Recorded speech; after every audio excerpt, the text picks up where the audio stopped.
ಬರದಲ್ಲಿ ಯಾವ್ದು ವ್ಯಕ್ತಿತ್ವನ ಕೆಳಗೆ ಇಡಬಾರ್ದು. ವ್ಯಕ್ತಿತ್ವ ಅದಲ್ಲ. ಸಾರಿ, ಒಳ್ಳೆ ಆಗ್ಲಿಕ್ಕೆ ಟ್ರೈ ಮಾಡ್ತಾ ಇದ್ದಾರೆ. ಈಗಲಾದ್ರೂ ಒಂದಾಗೋಣ ಅಂತ ನಾವು ಇವತ್ತೇ ಹೀಗೆ ಮಾಡ್ಬೇಕು ಅಂತ ಉಂಟಂತ. ಬಿಗ್ ಬಾಸ್ ಮನೆಯಲ್ಲಿ ಟಿಕೆಟ್ ಟು ಟಾಪ್ 6 ಅನ್ನೋ ಒಂದು ಟಾಸ್ಕ್ ಅನ್ನ ಕೊಟ್ಟಿದ್ದಾರೆ. ನಿಮ್ಗೆ ಗೊತ್ತಿರಬಹುದು. ಆ ಟಾಸ್ಕ್ ಗೆ ಫೈನಲ್ ಗೆ 6 ಜನ ಯಾರು ಹೋಗ್ಬೇಕು, ಟಾಪ್ 6 ಯಾರು ಆಗ್ಬೇಕು ಅಂತ ಹೇಳಿ ಒಂದು ಟಾಸ್ಕ್ ನ ಬಿಗ್ ಬಾಸ್ ಅವರು ಕೊಟ್ಟಿದ್ದಾರೆ. ಆ ಟಾಸ್ಕ್ ನ ಪ್ರಕಾರ ಈಗಾಗಲೇ ಧನುಷ್ ಅವರು ಮನೆಯ ಕ್ಯಾಪ್ಟನ್ ಆಗಿರೋದ್ರಿಂದ ಅವರು ಮೊದಲ ಕಂಟೆಂಡರ್ ಆಗಿ ಬಿಗ್ ಬಾಸ್ ಮನೆಗೆ ಹೋಗಿದ್ದಾರೆ.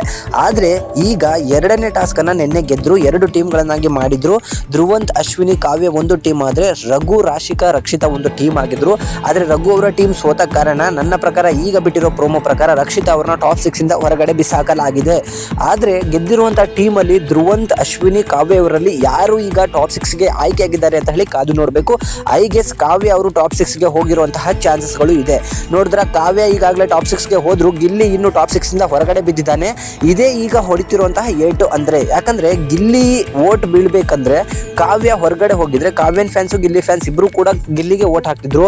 ಆದ್ರೆ ಗಿಲ್ಲಿ ಕಾವ್ಯನು ಕರ್ಕೊಂಡು ಹೋದ್ರೆ ಕಾವ್ಯನ್ ಫ್ಯಾನ್ಸ್ ಅದರ ಜೊತೆಗೆ ಗಿಲ್ಲಿ ಅರ್ಧ ಫ್ಯಾನ್ಸ್ ಕಾವ್ಯನ್ಗೂ 50 ವೋಟ್ ಹಾಕ್ತಾರೆ, ಗಿಲ್ಲಿಗೂ 50 ವೋಟ್ ಹಾಕ್ತಾರೆ. ಆಗ ಗಿಲ್ಲಿಗೆ ವೋಟ್ಗಳು ಕಮ್ಮಿ ಬೀಳುವಂತಹ ಚಾನ್ಸಸ್ಗಳು ಇರುತ್ತೆ. ಇದು ನನ್ನ ಪ್ರಕಾರ. ಅದರಿಂದಾಗಿ ಕಾವ್ಯನ ಈ ಹಿಂದೆನೆ ಅವನು ನಾಮಿನೇಟ್ ಮಾಡಿ ಕಳಿಸಿದ್ರೆ ಗಿಲ್ಲಿ 100 ಆಗಿ ಗೆಲ್ಬಹುದಿತ್ತು ಅಂತ ಹೇಳಿ ನನ್ನ ಅನಿಸಿಕೆ ಆಯ್ತು. ಆದ್ರೆ ಈಗ ಒಂದು ಟಾಸ್ಕ್ ಅನ್ನ ಕೊಟ್ಟಿದ್ದಾರೆ. ಅಶ್ವಿನಿ ಮತ್ತೆ ಧ್ರುವಂತ್ ಅವರು ಇಬ್ರು ಸೇರ್ಕೊಂಡು ಈಗ ರಘು ಮತ್ತೆ ರಾಶಿಕಾ ಅವರಿಗೆ ಕೊಟ್ಟಿರುವಂತಹ ಟಾಸ್ಕ್ ಏನಂತ ಹೇಳಿದ್ರೆ ಆ ಕಂಬವನ್ನ ಎಳೆದು ಇಟ್ಕೋಬೇಕು. ಹಿಂದ್ಗಡೆ ಅವರಿಗೆ ತೂಕವನ್ನು ಕೂಡ ಹಾಕಿರ್ತಾರೆ. ಅದನ್ನ ಎಳೆದು ಇಟ್ಕೋಬೇಕು. ಅವರನ್ನ ಬಿಡಿಸಿದ್ರೆ ಅವ್ರು ಹಿಡ್ಕೊಂಡಿರೋದನ್ನ ನೀರನ್ನ ಚೆಲ್ಲಿ ಅವರಿಗೆ ಟ್ರಿಗರ್ ಆಗಿ ಅಂತ ಮಾತನಾಡಿ ಅವರು ಆ ಕೈಯನ್ನ ಬಿಡುವಂತೆ ಮಾಡಿದ್ರೆ ಅಶ್ವಿನಿ, ಧ್ರುವಂತ್ ಅವರು ಗೆಲ್ತಾರೆ. ಇಲ್ಲದಿದ್ರೆ ರಘು, ರಾಶಿಕಾ ಅವರು ಗೆಲ್ತಾರೆ. ಆ ರೀತಿ ಟಾಸ್ಕ್ ಅನ್ನ ಕೊಟ್ಟಿದ್ದಾರೆ.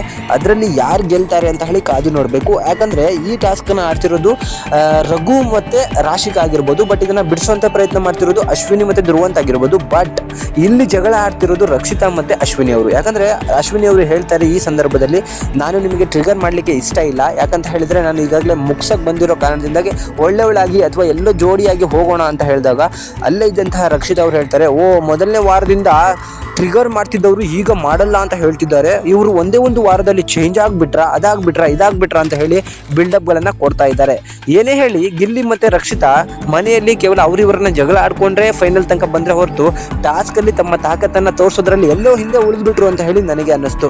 ಏನೇ ಆಗ್ಲಿ ಅಶ್ವಿನಿ ಅವರ ಒಂದು ಗಟ್ಸ್ ಅನ್ನ ನಾವು ಮೆಚ್ಕೋಬೇಕು.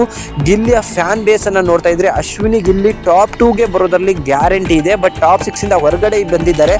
ಇಲ್ಲಿ ಏನ್ ಟ್ವಿಸ್ಟ್ ಗಳನ್ನ ಕೊಡ್ತಾರೆ ಅಂತ ಹೇಳಿ ಕಾದು ನೋಡ್ಬೇಕು. ಮಿಡ್ ವೀಕ್ ಎಲಿಮಿನೇಷನ್ ಇವತ್ತು ನಡೀಲಿಲ್ಲ ಅಂತ ಹೇಳಿದ್ರೆ ಅದು ನೆಕ್ಸ್ಟ್ ವಾರ ನಡೆಯೋದು ಕನ್ಫರ್ಮ್ ಆಗಿರುತ್ತೆ.